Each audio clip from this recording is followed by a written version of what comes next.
मेरे को बड़ा अजीब लगता है ये बात बोलने में। मैं हंस हंस के इसलिए बोल रहा हूँ because I have been a part of it. मैं खुद उसका पार्ट हूँ। ऐसा नहीं है कि मेरे साथ प्रॉब्लम्स नहीं होती, but yes I have understood today. मुझे समझ में आता है कि यार एक समय था मैं निकल नहीं पा रहा था।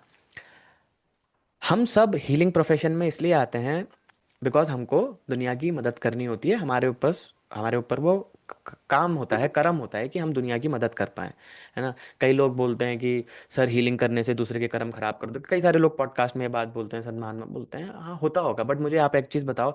ऐसे तो जो मिस्त्री काम कर रहा है वो कर्म तो आपका होना चाहिए ना। अगर आपको घर घर बनाना है तो आपको ईंटें पत्थर सीमेंट लगाना चाहिए। आप हायर क्यों करते हो किसी को?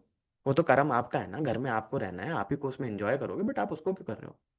बट आप एनर्जेटिकली उसको पे ऑफ कर देते हो, मैंने उसको हायर किया। तो ऐसे ही हीलिंग भी होती है। There is nothing right and wrong.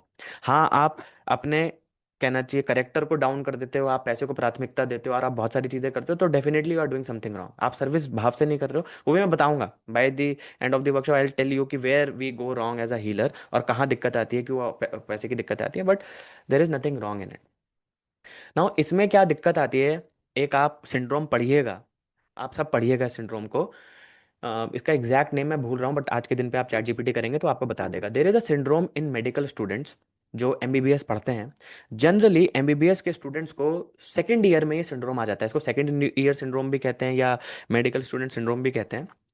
उसमें क्या होता है, इसलिए देखिएगा बहुत सारे डॉक्टर्स नशेड़ी हो जाते हैं, मतलब I am sorry I am using that word, but they become addict, है ना।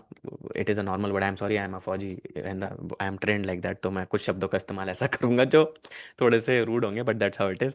तो वो जनरली